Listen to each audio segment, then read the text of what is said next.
Assalamualaikum warahmatullahi wabarakatuh.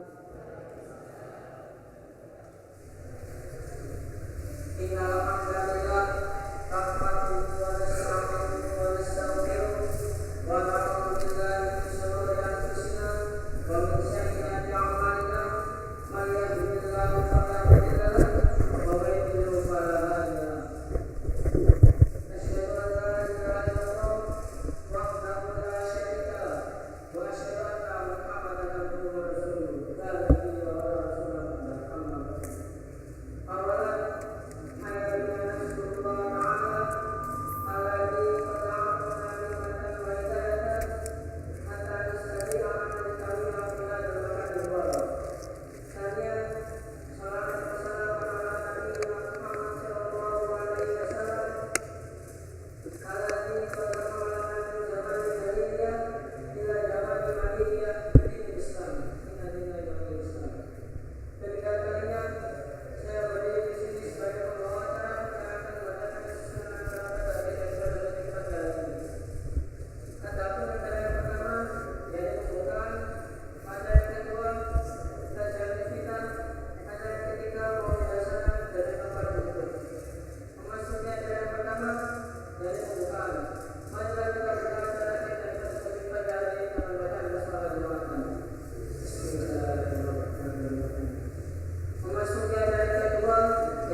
Assalamualaikum warahmatullahi wabarakatuh.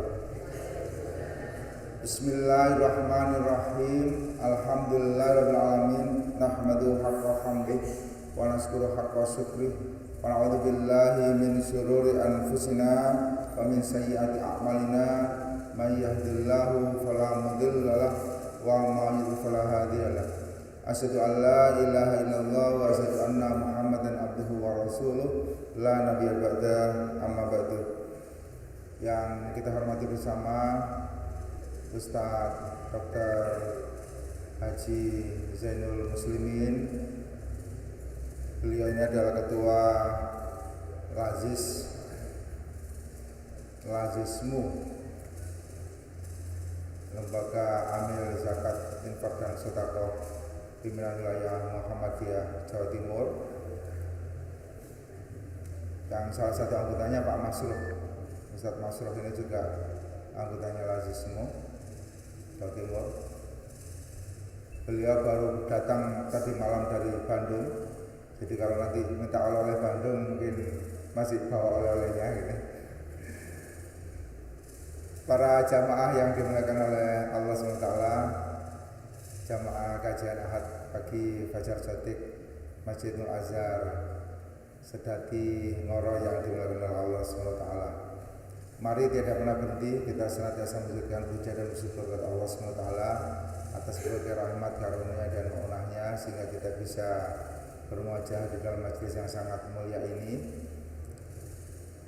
Saya bersyukur masih ada yang hadir ngaji ini, karena sampai dengan tadi subuh yang protes sama saya ada 4 orang.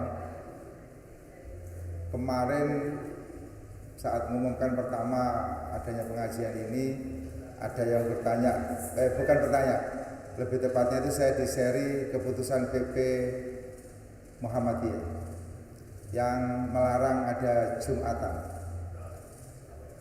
Kemudian karena tetap saya mengumumkan, maka kemudian saya di-share pengumumannya Gubernur Jawa Timur yang juga melarang.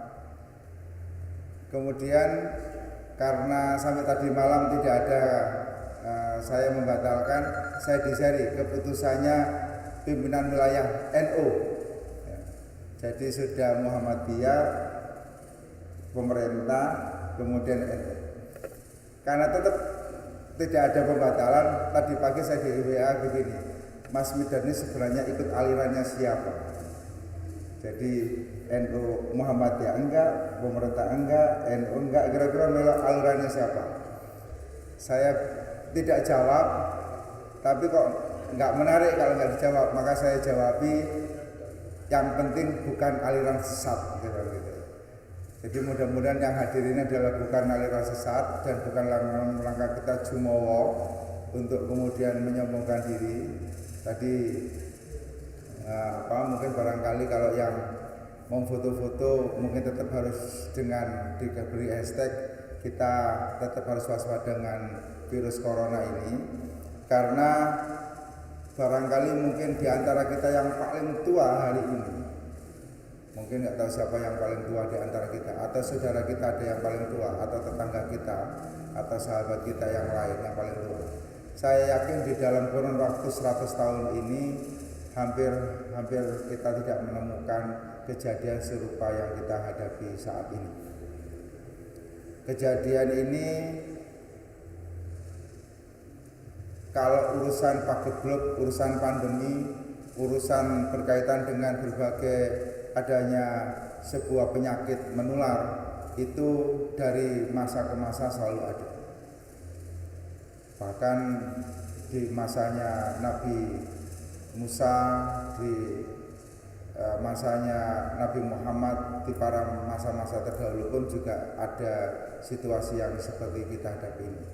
Tetapi tidak ada yang kemudian menghadapi masalah yang kemudian isunya dan penyebaran kabarnya melebihi daripada kejadiannya itu sendiri. Apa yang kita hadapi hari ini adalah kejadiannya bisa di satu titik, tetapi kemudian orang menginformasikan sampai kepada titik yang sangat jauh. Pada saat isu SARS terjadi pada tahun 2006, 2008, beberapa kejadian, ada SARS, ada flu burung pada tahun 2007. Itu saat itu yang namanya Facebook, penggunanya belum sampai 1 juta orang. WhatsApp belum ada. WhatsApp itu lahir di tahun 2011. Tapi hari ini yang namanya Facebook, penggunanya sudah angkanya 2,1 miliar. WhatsApp itu terbanyak, WhatsApp itu paling banyak, tapi itu pun juga sekarang dimiliki oleh Facebook. Nanti tahun depan rencananya Facebook itu mengharuskan orang yang masuk ke WhatsApp harus berbayar. Maka siap-siap umum sekarang belum berbayar, banyak-banyaklah menggunakan WhatsApp. WhatsApp itu hari ini penggunanya 3,8 miliar orang pegang yang namanya WhatsApp, yang sama dengan panjenengan tahu. Jadi begitu informasi itu ada dan disebarkan, dikloning dari satu orang ke orang yang lain, Anda kalau tidak sadar, tiap kali Anda men-share kembali kepada grup atau kepada orang lain, sesungguhnya Anda sedang menggembirakan orang ber-WhatsApp. Oleh karena itu informasi ini menyebar sangat luas, sangat luar biasa, dan kemudian mempengaruhi semua orang. Nah, oleh karena itu memang butuh penyikapan yang luar biasa dengan situasi yang ada ini. Bahwasanya kita harus tahu sesungguhnya apapun keadaan yang ada, landasannya jelas. Tidak ada satupun makhluk di muka bumi ini yang bukan ciptaan Allah Subhanahu wa ta'ala. Semuanya pasti tunduk dan patuh kepada apa yang dirulkan, apa yang dikodarkan oleh Allah Subhanahu wa ta'ala. Masalahnya apakah menjadikan kita ini kufur ataukah menjadikan kita ini semakin bersyukur, menjadikan kita semakin dekat kepada Allah atau menjauhkan kita dari Allah Subhanahu wa ta'ala. Nah, termasuk kemudian apakah memang kita harus berhenti berjamaah, ataukah kita kemudian harus berhenti ngaji, ataukah kita harus ada di rumah atau ada di mana. Sesungguhnya yang paling penting adalah, yang tidak pernah boleh lepas dari kita adalah keimanan dan ketakwaan kita kepada Allah. Itu yang paling prinsip. Selebihnya kejadiannya bisa apa saja.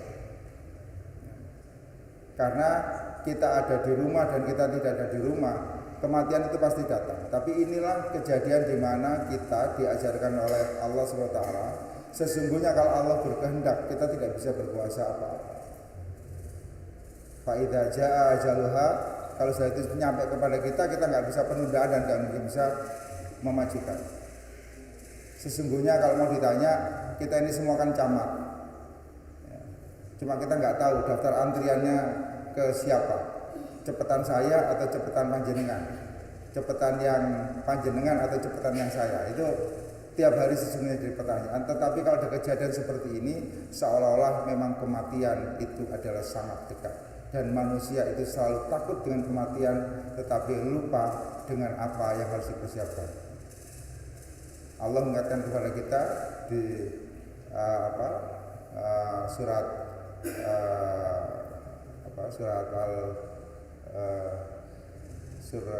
Al-Hijr kalau tidak salah. Jadi Allah mengingatkan bahwasanya ya ayyuhalladzina amanu taqullaha wa la tanzur nafsum ma qaddamat lighad wattaqullaha innallaha khabirun bima ta'malun.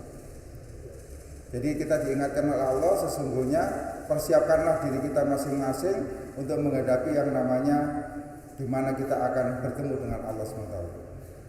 Oleh karena itu wattaqullah, ingatlah kepada Allah, bertakwa kepada Allah. Innallaha khabirun bima ta'malun. Sesungguhnya Allah dalam menghitung segala sesuatu itu sangatlah jeli, sangatlah tepat. Oleh karena itu mudah-mudahan kalau di sana mungkin sholat saja harus berjauh-jauhan, kita ngaji ini masih berdekat-dekatan. Kalau ada yang kepingin berjauh-jauhan juga nggak apa-apa. Silakan yang di sebelah sini, sebelah sini juga tidak apa-apa. Yang penting adalah ingatlah kita tidak sedang ingin menantang maut. Yang tidak boleh kan menantang maut. Aku tak teko, tak ngaji, masalah corona gak paten, itu yang nggak boleh. Kita tidak boleh jumawa merasa bahwasanya dengan ini kita menantang maut. Karena kita bunuh diri itu tidak boleh. Tetapi memahami bahwasanya ini ada qadar-qadar Allah juga iya. Karena kejadiannya sudah sangat cukup dekat.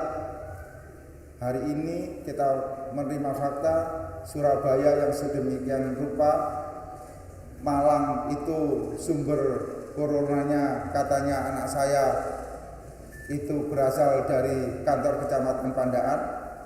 Ya, artinya kantor kecamatan Pandaan itu di lingkungannya orang Pandaan, saya orang Pandaan, gitu sangat dekat sudah. Mungkin di Ngoro, Mojokerto belum, Sidoarjo mungkin juga belum, tetapi itu sesungguhnya janganlah merasa itu tidak mungkin datang ke kita. Semuanya sangat mungkin dan kita perlu berhati-hati. Intinya adalah kita menjaga kebersihan kita, menjaga kesehatan kita. Dalam sejarahnya sampai hari ini sudah ada hampir sekitar total di seluruh dunia itu ada sudah lebih daripada sekitar 36.000 orang meninggal dunia. Itu rata-rata yang meninggal di atas usia 50 tahun. Tapi apakah kemudian harus usianya segitu? Juga tidak ada jaminan bahwasanya yang usia lebih muda itu tidak terjangkit. Makanya yang penting adalah kita menjaga diri, menjaga kesehatan kita. Mungkin nanti Pak Zainul akan menjelaskan kepada kita bagaimana kita mengantisipasinya. Ya kalau mau jauh-jauhan nggak apa-apa kok, ngaji jauh-jauhan kan nggak apa-apa. Jadi mungkin ada yang sebelah sini, sebelah sana gitu. Yang penting didengarkan ngajinya.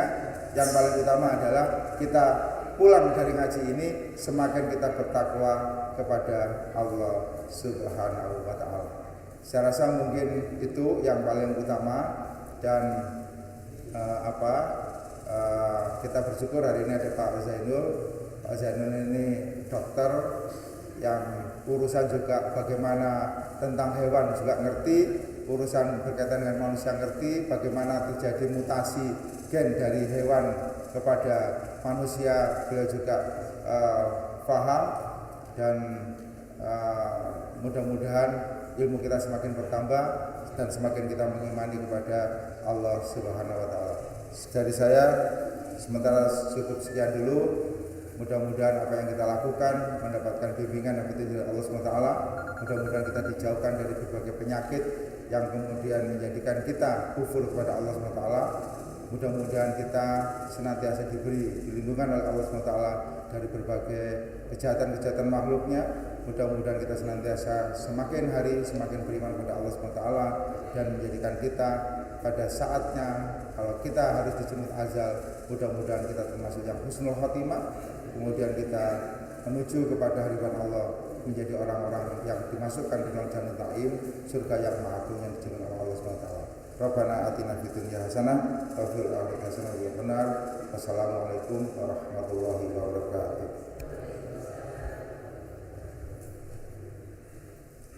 Memasuki acara yang ketiga, yakni Mauidul Hasanah yang akan disampaikan oleh Ustadz Haji Dr. Zainul Musrifin.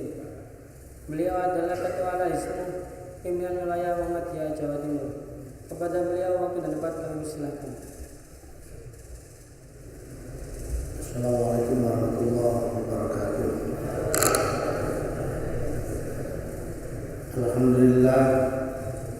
Alhamdulillahilladzi arsala rasulahu bil huda wa dinil haqq liyudhhirahu 'ala dini kullih wa kafaa billahi shahidan. Asyhadu an la ilaha illallah wahdahu la syarika lah wa asyhadu anna Muhammadan abduhu wa rasuluhu la nabiyya ba'dah. Allahumma shalli ala Muhammad wa ala ali Muhammad. Bapak Ibu jemaah pengajian yang semoga senantiasa dirahmati oleh Allah. Bapak sekalian, alhamdulillah kita semuanya sehat, bisa hadir dalam majelis yang mulia ini, dan mudah-mudahan Allah senantiasa menguatkan kita. Bapak sekalian, ada banyak peristiwa yang kita bisa melihat dari berbagai macam sudut, dari berbagai sisi. Bapak sekalian, karena hari ini saya diminta untuk ngaji tentang corona, saya terus terang akan menyampaikan dengan dengan pemahaman yang sederhana saja. Kita melihat corona ini sebagai wabah penyakit, dan tentu kita melihatnya sebagai musibah. Celakanya, Bapak sekalian, ukuran virus itu cuma 100 sampai 150 nanometer. Nano itu 1/1 triliun. Jadi kalau 1 meter segini dibagi 1 triliun, terus dah sak piro ya, kecil. Nah, kalau ukurannya besar, misalnya sak telur puyuh atau lebih besar sak telur ayam, corona itu nyerang kita, kan kita bisa endo, ya kan? Karena kita tahu ukurannya besar.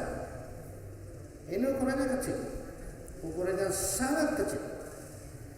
Nah, jadi panjang bisa bayangkan kalau semeter dibagi 1 triliun, nanti kali 100. Bisa lihat, selalu kita mendapatkan karunia baru. Saya terus terang pagi ini akan membangun mindsetnya panjenengan bahwa corona itu karunia. Nah, kira-kira gitu. Corona itu karunia, tapi kita selalu menjadi penonton atas karunia itu. Kita tidak pernah mengambil manfaat dan hikmah dari karunia itu. Salah satu contoh, kalau saya lihat, semenjak saya lulus menjadi dokter hewan, ya bukan dokter manusia saya, manusia yang dokter hewan lah kira-kira. Semenjak lulus menjadi dokter hewan sampai sekarang, itu minimal dalam 1 dasawarsa setiap 10 tahun sekali itu muncul penyakit baru. Itu di dunia peternakan. Di manusia juga gak jauh beda. Tapi sekalian, siapa yang pernah umroh? Coba, siapa yang pernah umroh? Kalau umroh disuruh vaksin apa? Vaksin meningitis. Bahkan tahun 99 saya disuruh vaksin influenza. Pada logika saya waktu itu juga berontak, apa aku vaksin influenza? Karena nggak ada manfaatnya vaksin influenza itu. Karena apa? Karena virusnya itu mudah sekali bermutasi. Jadi kalau sekalian, setiap 10 tahun sekali di dunia peternakan itu real muncul karunia penyakit baru.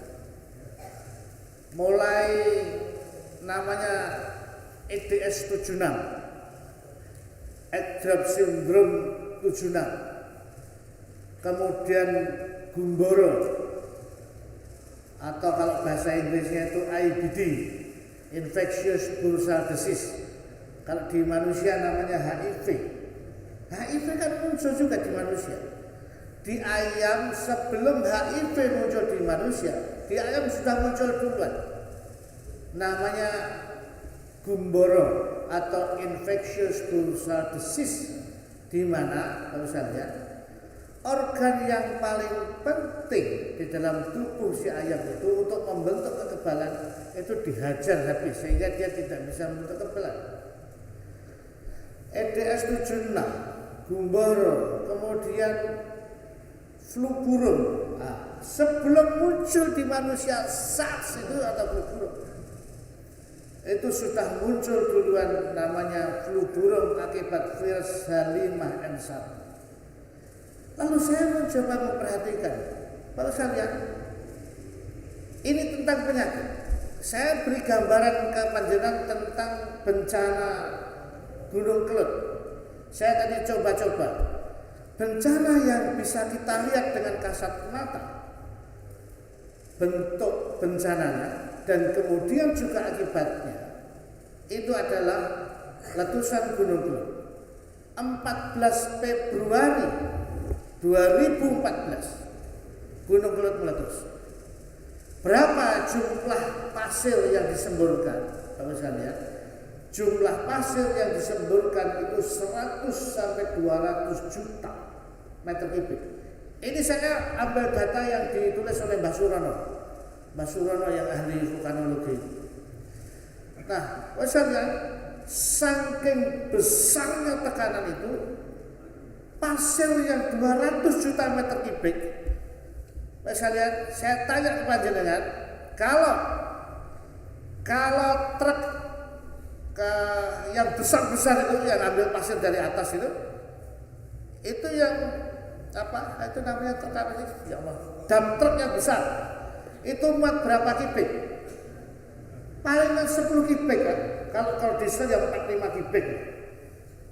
Kalau satu dump truk yang besar itu 10 kubik, maka kemudian kalau 200 juta, nah ini anak-anak harus bisa ini ada matematikanya.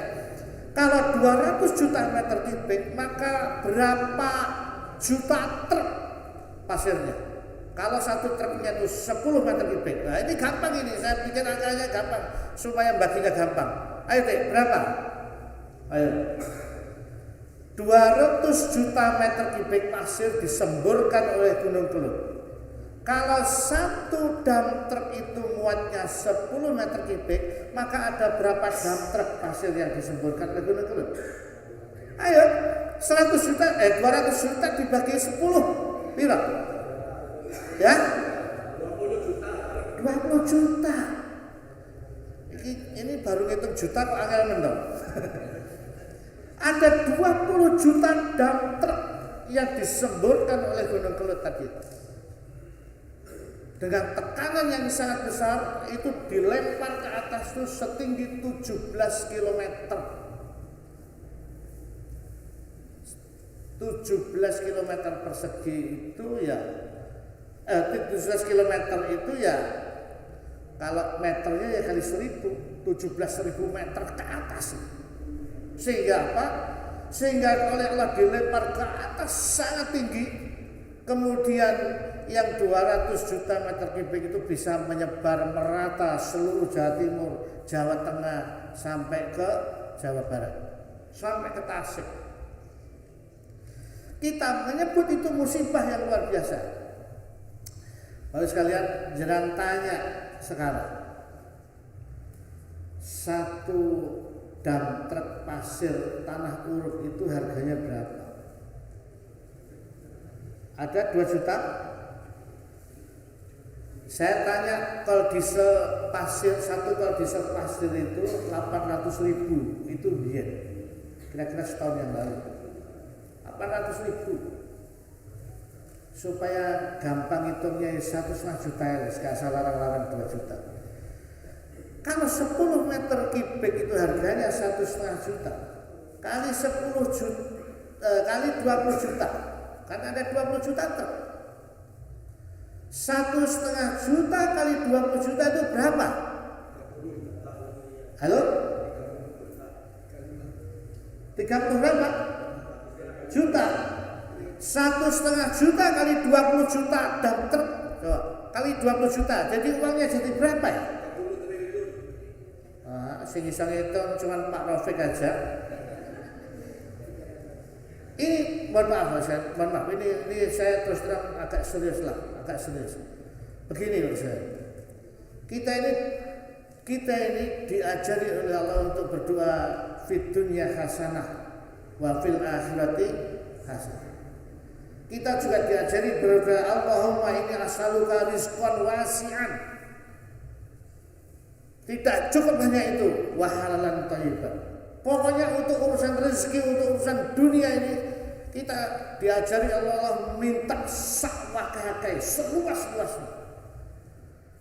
Tapi kemudian kita tidak cukup untuk memantaskan diri untuk menerima apa yang kita minta.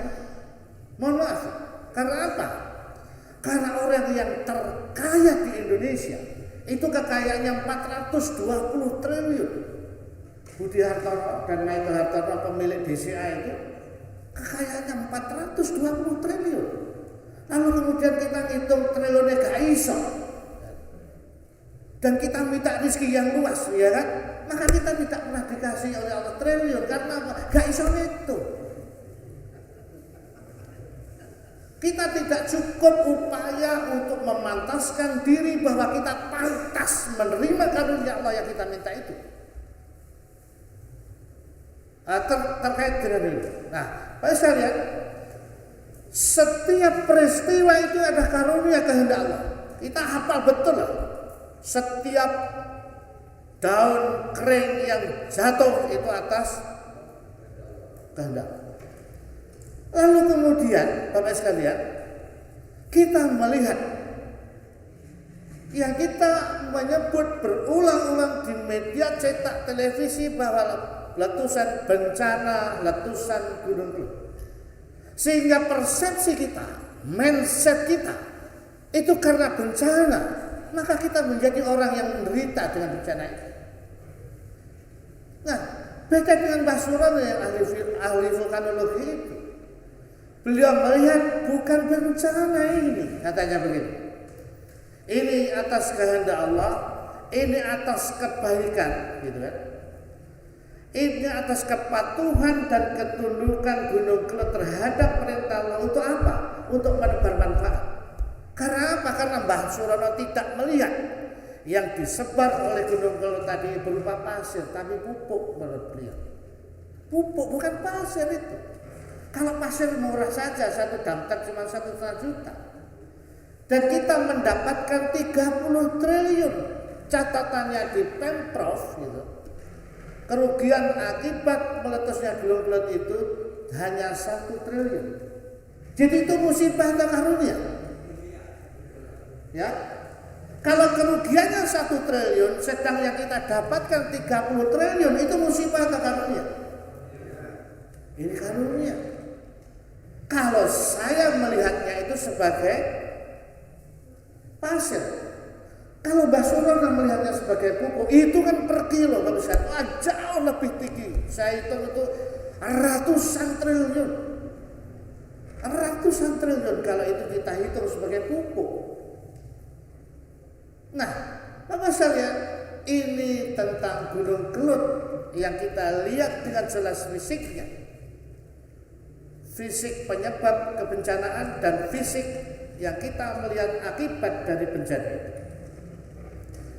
Nah, Bapak sekalian, lalu kemudian seperti persis corona dan juga persis penyakit-penyakit yang lain yang Allah karuniakan kepada kita.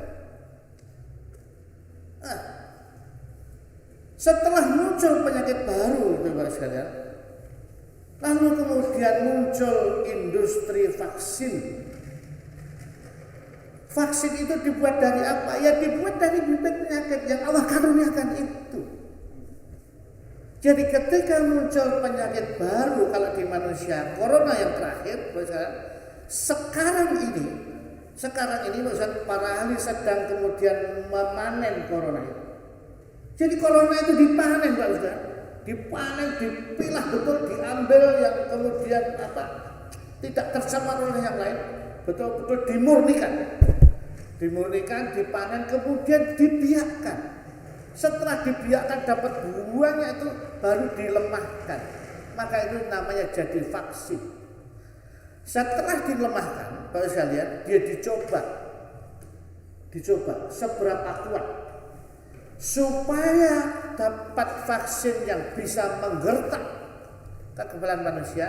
Dia butuh berapa unit virus yang dipanen itu untuk dimasukkan kembali ke kita, berapa juta atau berapa ribu. Setelah dilemahkan, supaya apa? Ketika dimasukkan ke kita tidak malah menjadi penyakit tapi membentuk kekebalan. Oleh karena harus dilemahkan.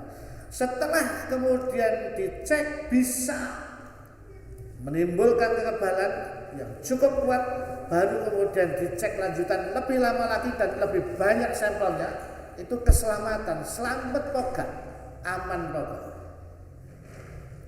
Sekalian, sebelum ngaji ini, walaupun saya 40 tahun yang lalu sudah belajar ini, tadi malam saya belajar lagi sama teman saya, salah satu direktur di Bio Farma yang memproduksi banyak vaksin. Nah, kalau saya lihat di Bio Farma itu yang sangat terkenal itu memproduksi vaksin polio. Bahkan produksi vaksin polio itu dikirim ke seluruh dunia. Bapak Ibu perlu tahu siapa yang nyumbang. Yang nyumbang adalah Bill and Melinda Gates Foundation. Bill and Melinda Gates Foundation yang mengembangkan mulai risetnya sampai produksinya itu sing nyumbang Bill Gates. Dan siapa itu namanya? Bezos siapa itu? Yang orang terkaya nomor 4. Jadi mereka yang nyumbang. Berapa yang mereka sumbang untuk persoalan kemanusiaan?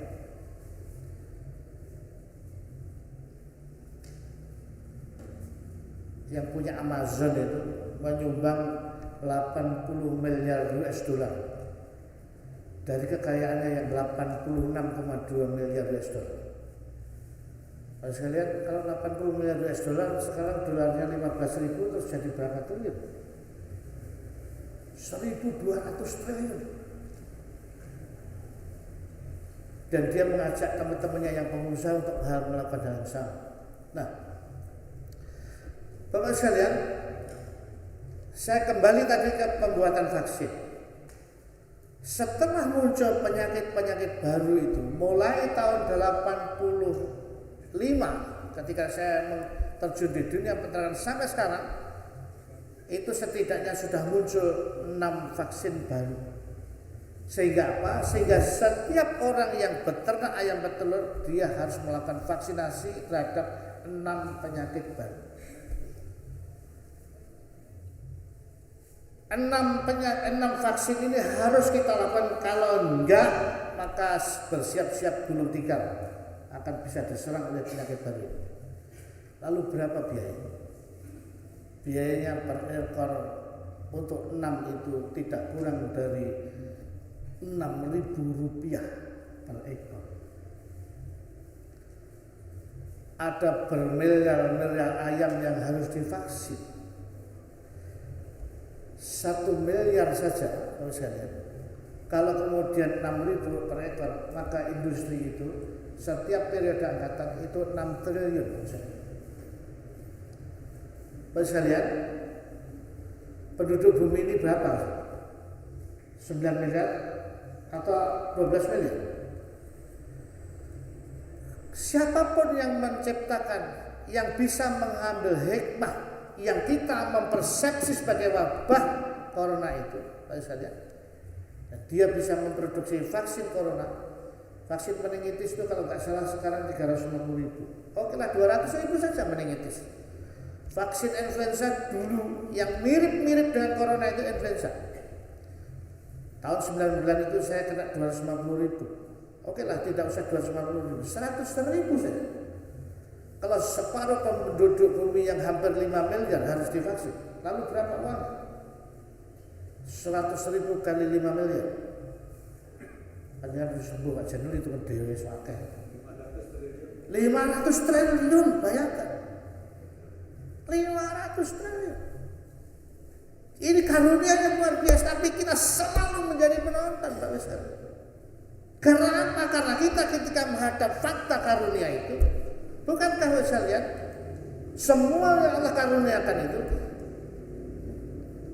Rabbana ma khalaqta hadza batila, kita ngerti. Kita diajari oleh Allah.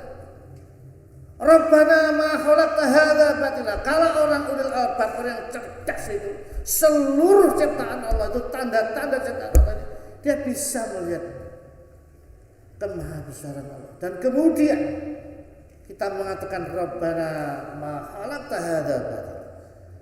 Wahai Tuhanku, apa yang Kau ciptakan, semua yang Kau ciptakan hadza batila. Ini semuanya enggak ada yang sia-sia. Tapi sekali lagi kita tidak mampu melihat dari sudut pandang yang lebih luas. Sekalian, ketika Allah meneguhkan kita, wala tahinu wala tahzanu wa antumul a'launa in kuntum mu'minin. Jangan merasa hina, jangan merasa rendah, jangan bersedih. Wa antumul a'launa. Sedangkan Allah telah meninggikan derajat kalian. In kuntum mu'minin. Jika kalian semuanya itu orang yang beriman. Bapak sekalian, jadi tidak ada alasan buat siapapun yang merasa beriman. Kalau dibilang tidak beriman, pasti kita tentu marah. Tidak beriman itu kan kafir. Tapi orang yang beriman itu Allah tinggikan derajatnya. Bapak sekalian, ini ada tulisan yang menarik yang nulis Profesor Dr. Iwayan Teguh Wibawa. Orangnya pinter, entengan. Terus sekalian, pintu masuknya virus itu hampir semua penyakit itu ada di hidung, mata, dan tentu mulut. Yang paling sering ada 3 pintu. Di dunia kedokteran itu disebut sel-sel selaput lendir. Jadi mata itu basah, mulut juga basah, hidung itu juga basah. Artinya lembab. Yang paling basah adalah mulut dan mata. Sehingga apa? Sehingga bibit-bibit penyakit yang kecilnya sekitar 50 sampai 150 nano tadi itu masuk ke tubuh kita melalui 3 pintu besar itu bisa dengan mudah. Nah, Bapak sekalian, ketika Allah menyatakan wa antumul a'launa in kuntum mu'minin, jika kalian beriman, salah satu syarat seseorang beriman itu alladzina yuqimunas shalah. Ayat itu lanjutannya wa mimma razaqnahum yunfiqun. Ulaika humul mu'minuna haqqan lahum darajatun 'inda rabbihim wa maghfiratun wa rizqun karim. Salah satu syarat seseorang beriman itulah menegakkan salat dan suka berinfak tentu. Nah, sekarang kita sekarang melihat bagaimana menegakkan salat. Setiap orang menegakkan salat harus wudu dan dengan cara wudu yang benar. Yang kedua, orang yang terompahnya sudah terdengar di surga, yaitu Bilal bin Rabah itu orang yang setiap wudu dia sholat 2 rakaat zuhur. Artinya orangnya rajin wudu. Lalu kemudian sangat pantas bagaimana Allah yang menyebut wa antumul a'launa in kuntum mu'minin. Allah tinggikan derajat kalian jauh di atas makhluk-makhluk manusia yang lain. Dibanding dengan orang yang tidak beriman. Karena apa manusia lihat? Kebiasaan yang kita lakukan saja itu saat ini memungkinkan kita menutup rapat-rapat pintu-pintu dari pintu utama yang 3 saya sebut tadi, mata, mulut, dan hidup, untuk masuknya berbagai macam bibit penyakit. Karena apa? Kalau wudu disedot dulu, baru kemudian dikeluarkan lagi. Iya kan? Sebelum wudu saja kita harus cuci tangan. Nah persoalannya sekarang kalau cuci tangan ya mau pakai sabun. Kalau mau wudu cuci tangan dulu pakai sabun. Kemudian kumur-kumur, sambil kumur airnya dimasukkan ke hidung, dikeluarkan lagi. Itu bagus sekali. Itu di dunia kedokteran namanya biosafety dan biosecurity yang paling hebat. Paling hebat. Maka kemudian saya heran, kenapa sih yang diajarkan kok cuci tangan, ini dok, ya? Kenapa kemudian seluruh rakyat Indonesia harus rajin wudu? Karena apa? Karena wudu itu cara biosecurity yang paling hebat dibanding cuci tangan. Apa? Wa antumul a'launa in kuntum mu'minin. Supaya kalian derajatnya ditinggikan oleh Allah, maka perilaku yang hebat, jauh lebih hebat dari sekadar cuci tangan. Iya kan? Nah kalau saya lihat ada video lucu kan, kemarin ada video lucu, saya dikirimin video lucu. Cuci tangan, ya kan? Dia nutup keran. Aduh, kesenggol lagi, kotor lagi. Cuci tangan lagi. Terus kerannya disabun juga. Cuci lagi. Lalu kemudian terus, aduh gatal ya, gatal.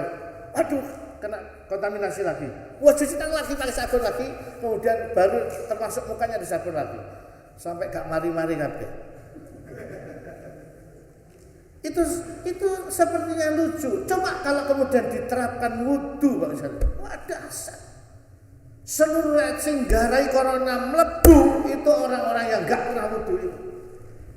Itu yang harus ditangkap oleh polisi, itu gak sholat. Iya, itu yang harus ditangkap itu. Gimana dia yang membuka pintu dirinya untuk bisa dengan mudah penyakit itu masuk. Coba bayangkan, cuci tangan, kumur itu coba kumur itu dengan kumur itu bibit penyakit amblas. Pintu utama lagi apa, hidung amblas, cuci muka yang amblas semua.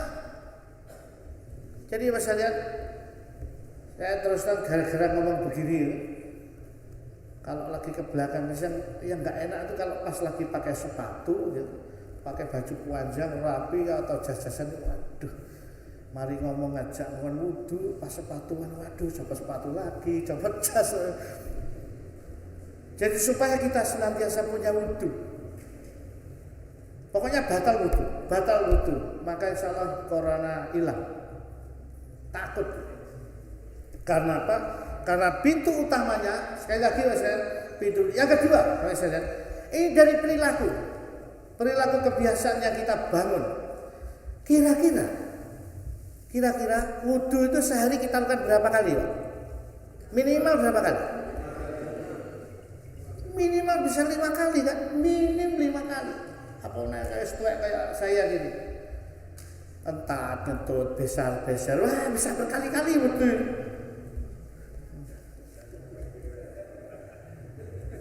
Jadi kemudian makanya kemudian wala tahinu wala tahzanu, enggak usah sedih kalian, enggak usah merasa hina. Wala tahzanu, enggak usah sedih. Lakukan saja perintah-perintah Allah dan contoh dengan benar. Dengan benar. Artinya dengan benar itu nek contoh yang ngono wis gak usah diwawahi kan. Kalau sudah contoh dari Rasulullah itu wis gak usah diwawahi. Nah, ini baru wudu Bapak sekalian. Bentar, ini biar enggak ini tulisannya. Nah, nomor 1 tentang 3 pintu utama tadi. Nah, Bapak sekalian, ada cara lain lagi. Ada cara lain lagi. Selain wudu, Bapak sekalian, agar pintu-pintu utama tadi kuat, gak apa-apa lebu, ya kan? Gak apa-apa masuk. Kenapa, Bapak sekalian? Supaya kita tidak usah beli vaksin terlalu mahal. Jadi kalau penyakit itu tidak apa-apa, saya bilang. Tapi ini terus terang mohon, ini hanya untuk orang-orang cerdas saja lah. Ya. Nanti nggak usah disebar keluar. Misalnya kalau orang di luar, orang awam itu akan sulit menangkap. Nanti akan jadi bias. Nah, Bapak sekalian, ketika kemudian dia nempel, dia terpaksa harus masuk, Bapak sekalian. Kita menjadi sangat ketakutan. Saya terus terang mendapatkan video. Saya di PWM itu siapa orang yang sangat ketakutan dalam peristiwa ini, tak dudengin. Ini orang ini sangat ketakutan. Padahal dia punya ilmunya. Nah, ketika dia masuk, tubuh kita ini nggak tinggal diam. Allah menyiapkan buahnya alat untuk apa? Begitu ada benda asing masuk, itu pasti langsung ditangkap oleh tentara yang Allah ciptakan di dalam tubuh kita. Saya menyebutnya tentara saja. Jadi zat-zat kekebalan itu, Bapak sekalian, ada yang berupa sel, ada yang berupa cairan yang ikut beredar dengan darah kita. Begitu masuk, kalau ada penyakit yang baru, kita tidak punya memori.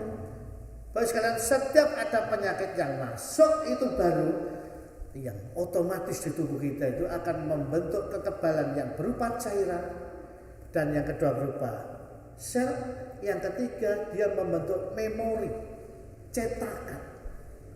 Sehingga apa?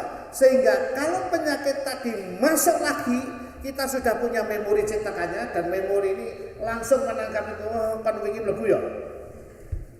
Aku wis iso, aku wis duwe cetakane. Dia sel memori itu langsung memproduksi dalam jumlah yang sangat besar. Karena apa? Karena dia sudah punya cetakannya. Nah, kalau baru Bapak sekalian, kita butuh minimal itu 4 hari sampai 2 minggu. Jadi kalau selama 4 hari sampai 2 minggu masuk penyakit baru, fisik kita kuat, jasmani kita kuat. Karena apa? Karena kita diperintahkan oleh makan makanan yang halal dan thayyib, maka penyakit itu akan lewat begitu saja. Maka kemudian saya menulis, saya diajar teman-teman, saya menulis dengan judul, saya kasih judul sudah lupa tuh. Karena apa? Karena peristiwa semacam ini, kalau kita tidak bisa mengambil hikmah dari sisi, saya tadi kan menyebut sisi uangnya saja. Kalau Gunung Kelut gitu, 30 triliun lebih. Kalau 30 triliun kita melihatnya sebagai pasir. Kalau pupuk, wah itu bisa 2 triliun. Nolembo piro maneh kan gitu. Vaksin juga begitu, penyakit baru juga begitu. Kalau kita lihat dari sisi pembuatan vaksinnya, maka akan didapatkan ratusan triliun. Belum lagi Bapak sekalian, dengan muncul penyakit baru akan lahir banyak orang yang bergerak dokter. Iya kan? Coba kalau tidak ada penyakit baru. Oleh karena Bapak sekalian, Indonesia itu sangat kaya raya luar biasa. Kaya sumber daya alamnya dan kaya plasma nutfah. Bisa lihat, sekarang ada orang yang sangat rakus, namanya PT Monsanto.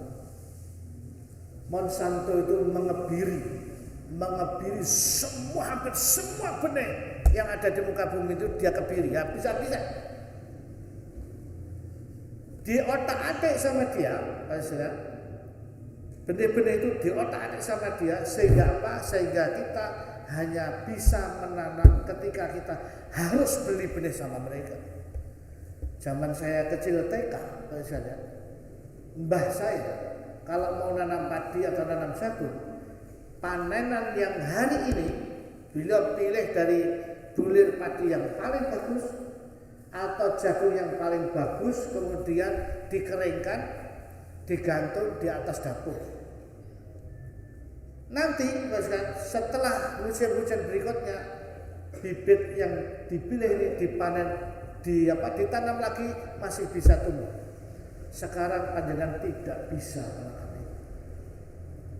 Kalau musim tanam sekarang beli benih jagung, maka panjenengan musim tanam yang berikutnya harus beli benih yang baru. Karena apa? Karena sudah direkayasa oleh Monsanto.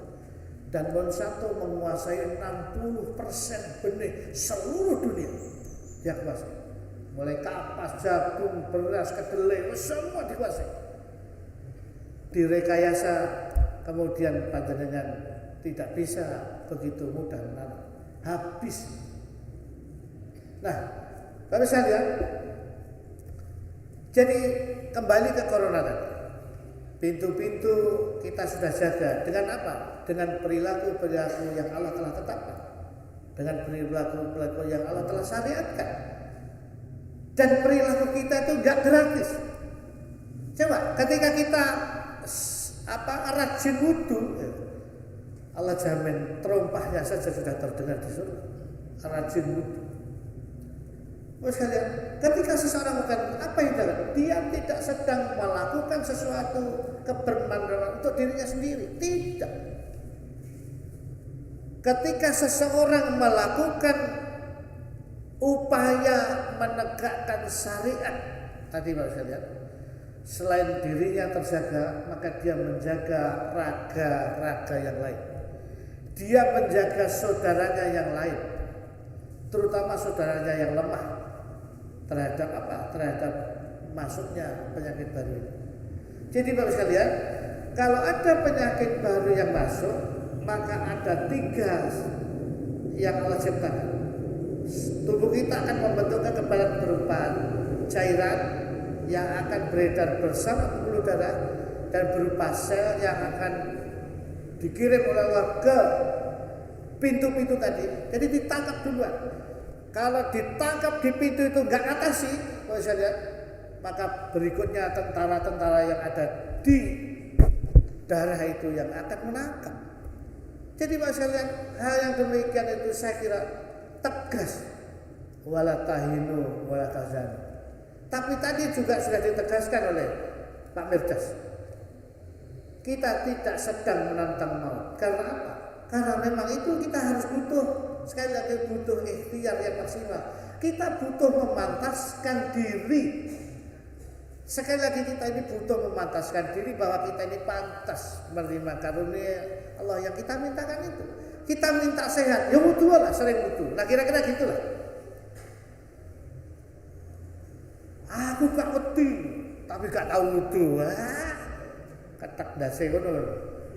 Ya, aku gak wedi corona, tapi gak pernah wudu. Kalau orang gak pernah wudu ya kemudian apa sholat kan gitu kan? Oh, sholat itu syaratnya harus wudu. Jadi menurut panjenengan Pak Ustaz, kira-kira kalau kemudian teman-teman itu menyodorkan data, waduh Itali orang yang punya bahasa Inggris itu well educated kan gitu, gizinya bagus. Perilaku kesehariannya higienis, ya kan gitu. Higienis dari mana lo gak tahu tuh, ya pantas lah kalau Italia itu sampai puluhan ribu yang mati kan gitu. Ya pantas saja, nggak tahu tuh. Jadi kalau saya melihat data-data yang disodorkan oleh teman-teman, wah hati-hati, Indonesia ini gizinya buruk, tidak berpendidikan. Oh jangan sopo gitu, tidak berpendidikan gimana? Dalam hal melakukan biosafety, biosecurity orang Indonesia paling hebat. Karena apa? Karena dia butuh. Karena apa? Karena dia makanannya makanan yang baik. Sehingga apa? Sehingga kekebalan tubuhnya dia hebat. Kok gak ada ya kampanye wudu gitu. Saya terus terang kampanyenya kok cuci tangan.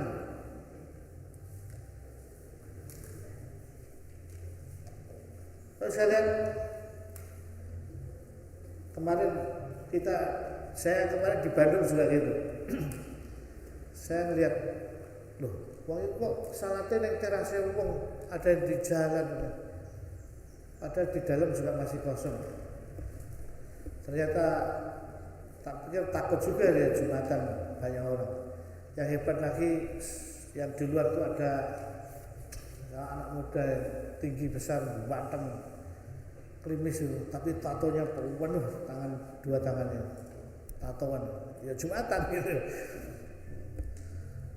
Ternyata saya tanya anak, kenapa kok aduh-aduh? Oh memang masjidnya gak cukup aja. Ya teras-teras, kok tak pikir takut corona. Ternyata masjidnya gak cukup, sehingga harus menjauh-jauh.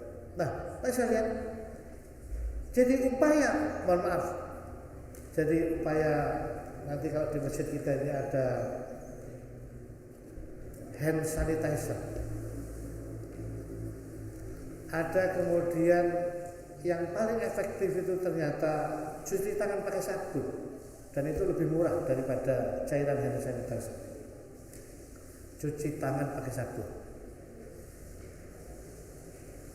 itu bagian dari ikhtiar. Tapi saya kira orang kalau ke masjid kan mesti wudhu.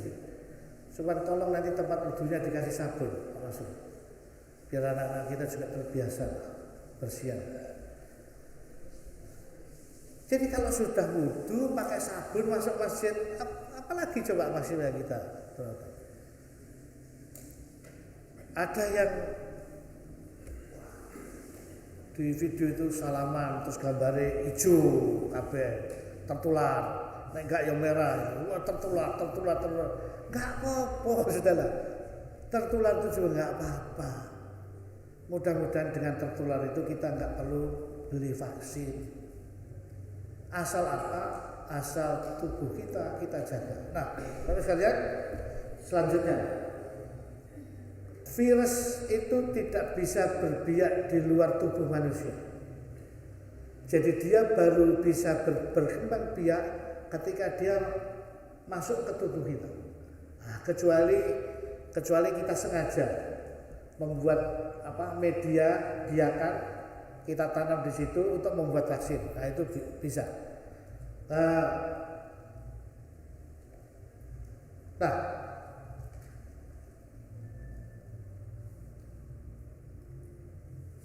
kalau sekalian, dia sebelum masuk beredar ke seluruh tubuh tadi, Allah ciptakan kekebalan namanya makrofag. Jangan nggak usah makrofag yopol macam. Pokoknya kekebalan yang ukurannya lebih besar, dia kebagian. Itu kalau kita bayangkan gitu seperti satpam yang jaga di depan pintu. Nah, satpam yang jaga di depan pintu itu namanya makro. Satpam yang berjaga-jaga di mata, hidung, dan mulut. Sehingga begitu masuk dia sekali lagi ditangkap. Nek gak ngatasi, waduh, serangannya besar, satpamnya kuru-kuru bisa, penyakitnya bobol masuk. Allah masih siapkan lagi satpam yang lebih banyak lagi di dalam tubuh kita. Nah, tapi saya lihat yang lebih hebat lagi, ketika virus itu masuk, ditangkap oleh sel makro tadi, kalau tubuh kita itu berhasil menangkap penyakit baru yang masuk itu kemudian dia mati, dia hancur berkeping-keping. Lah, yang virus yang hancur berkeping-keping tadi, tubuh kita membentuk kekebalan dari kehancuran itu. Jadi kalau saya lihat, kalau ditanya orang, saya terus terang kalau ketika khawatir itu, kalau kita terhadap diri kita itu tidak terlalu khawatir. Kalau kemudian anak-anak kecil atau mbah-mbah kita, mbah-mbah yang makannya saja tidak bisa banyak, juga tidak bisa makan macam-macam, itu tentu lebih rapuh dibanding kita. Tapi kalau kita klebon, saya cuma bilang gini, ya kalau kita klebon yang kita berdoa saja lah, mudah-mudahan kita kuat. Dan Bapak sekalian, seperti yang Allah tegaskan, akhasiban nasu ayatraku ayakulu amanna wa hum la yuftanun. Kira-kira gitu ya. Ketika seseorang mengatakan dirinya beriman, jangan dikira kemudian dia dibiarkan saja. Dia akan diuji oleh Bapak saya. Ketika Allah menguji kita, terus pada saat yang sama Allah itu tidak tinggal diam. Allah walilladzina amanu yukhrijuhum minadh dhulumati ilan. Pada saat Allah memberikan ujian, sekaligus pada saat yang sama Allah menyediakan dirinya untuk apa? Untuk menjadi pelindung buat kita. Dan tidak hanya menjadi pelindung, yukhrijuhum minadh dhulumati, mengeluarkan kita dari jalan yang gelap ke jalan yang terang. Artinya apa Bapak? Cobaan itu adalah dimasukkan ke kita, ditimpakan ke kita agar kita setiap cobaan itu pasti lulus. Allah yang menyediakan dirinya. Sehingga apa? Sehingga kita menjadi orang yang kuat. Karena apa? Karena seling latihan tadi. Dikai sparring partner sing kuat, ada yang menang-menang. Dikai lebih menang lagi. Sehingga kita menjadi orang yang sangat kuat. Maka kemudian wala tahinu wala tahzanu wa antum la'lam in kuntum mu'minin tadi. Begitu juga kemudian penyakit, Bapak sekalian. Penyakit yang baru itu kemudian kita nanti akan tambah kekayaan kita, gitu kan? Jadi warna kekayaan kita tambah itu. Kekebalan apa? Terhadap corona. Kalau kita dimasuki corona oleh Allah, nek gak dileboni juga tambah sope aja. Ya kan gitu. Karena apa? Karena kita tidak punya kekebalan terhadap corona. Supaya punya kekebalan, ya memang harus masuk penyakit itu. Harus masuk ke tubuh kita. Tapi sekali lagi Bapak sekalian, harus kita jaga sekali lagi dengan wudu itu sing mlebu cek akeh-akeh. Kira-kira gitu. Dengan wudu itu yang masuk biar enggak terlalu banyak. Soalnya kalau yang masuk nanti kakean, nanti sakno satpamnya yang ada dalam tubuh itu. Bisa enggak atasi. Terus lihat. Saya kira itu yang saya sampaikan. Ada masih banyak ini. Nah, kapan kekebalan itu muncul? Kalau saya lihat itu mulai 4 sampai 5 hari seperti saya sebutkan tadi. Ya. Jadi kalau kita sekarang kemasukan 4 sampai 5 hari kemudian gak popo, bahkan gak panas, oh berarti jalan hebat. Lalu, ini ada tipsnya dari beliau. Banyak. Kalau sudah paham tentang itu, maka yang harus kita jaga adalah yang pertama, kita harus menjaga stamina tubuh kita agar tetap bugar. Ya, tetap bugar ya. Kalau sudah sepuh masa kawan layu-layu kan gak kuat. Yes, tetap jalan ke masjid. Nah, kebugaran itu jalan ke masjid. Kemudian mengurangi untuk ketemu banyak orang. Artinya ya sering banyak di rumah. Terus gak usah cantuk-cantuk nang gerdu gaple, wis gak gunane wis gak usah lah. Apalagi delok dangdut. Tuwek ge opo delok dangdut barang wis gak usah, itu gak penting. Gak penting, itu sangat tidak penting. Itu tinggalkan. Mohon maaf. Hari ini saya sebetulnya ada undangan. Ponakan saya menikahkan anaknya. Saya tanya undangannya piro? Undangannya 2.000 lebih. Jadi yang hadir berapa nanti? Yang hadir 5.000. Sampai tadi malam tuh ponakan saya tuh kayak diajak ngomong tuh gak nyambung, stres. Karena apa? Karena sudah semuanya disiapkan. Karena loh, kenapa tidak dibatalkan saja? Dan satu persatu keluarga datang ke rumahnya, bergawati datang untuk hari ini. Saya ditanya, Pak Janul teko Kak? Ini mohon maaf ini kalau saya pakai sebagai alasan ke aku ngaji ning Mojokerto ya kene. Ben ketok ado ya Mojokerto. Saya enggak nyebutnya porong Mojokerto kan gitu. Ben ketok ado. Terus gak teko Pak Janul? Aku gak teko. Kenapa? Orang harus konsisten. Kamu nyerang sholat Jumat untuk tidak diadakan, tapi kemudian menyelenggarakan pesta yang jumlahnya jauh lebih besar dari jamaah salat Jumat. Masuk akal tidak? Tak masuk akal. Saya tanya kira-kira sing teko piro? Yang 4.000 sampai 5.000. Kalau datang semua. Itu nek sing diundang gak lebih. Karena apa? Begitu saya nulis itu, Ketua Lazis PP juga nulis ke yang sama. Pak Jenul kemarin satu siang ada undangan menikah di Sportorium UMJ. Undangannya untuk kira-kira yang diperkirakan hadir itu 5.000 orang. Yang hadir berapa itu? Yang hadir 500 orang saja. Padahal mestinya yang hadir persiapannya itu untuk 5.000 orang. Coba pemerintah konsisten atau tidak? Kita nyerang terus tentang sholat Jumat. Kira-kira mall itu ditutup atau tidak? Enggak. Mall itu loh ribuan orang juga. Dangdut dilarang atau tidak? Saya kira kita harus waspada. Maka mari kita bikin catatan diri kita masing-masing. Apakah ini kasus ini yang sebetulnya itu sangat sederhana, tapi kemudian dibelokkan untuk apa? Untuk menyerang umat Islam, untuk melamakan kita. Saya kira kita perlu waspada hal yang demikian. Karena apa? Karena selalu beritanya itu terus itu saja.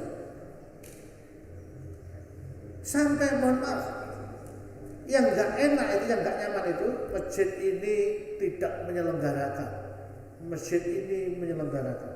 Itu disebut dengan jelas. Nanti kita pulang, saya tadi lewat gereja Municidi sama Profesor Durian, kok juga tidak ada papan pengumuman kalau minggu ini ditutup, tidak ada, nggak ada. Mudah-mudahan nanti saya pulang tak lewat lagi sana. Karena masih jam 5:15 sehingga nggak ada orang. Mudah-mudahan hari ini nanti bisa. Kalau masih ada orang keluar banyak, berarti saya cukup harus warga. Jangan-jangan itu kita pakai alat, dipakai alat oleh mereka. Untuk apa? Untuk kita jauh dari saya. Misalnya pada saat ini yang kita butuhkan, mohon maaf, saat ini yang kita butuhkan adalah justru kita harus lebih dekat kepada Allah. Dan cara-cara yang kita lakukan itu saya kira bukan cara-cara yang untuk lebih dekat kepada Allah. Saya kira itu sekalian yang saya sampaikan. Sekali lagi mohon maaf kalau ada yang tidak berkenan, dan saya kira panjenengan kalau tidak punya referensi yang cukup untuk menjelaskan ke orang lain, gak usah ngejak liane, digawe dhewe ae. Mohon maaf sekali lagi. Assalamualaikum warahmatullahi wabarakatuh.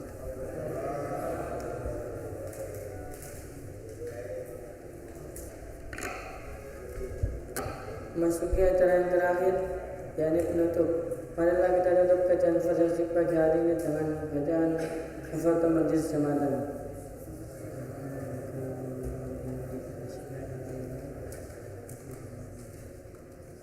Ayyuhal mustami'un al-kiram, rubbama itafaytuna kalam al-ahqad, alafu minkum, assalamualaikum warahmatullahi wabarakatuh.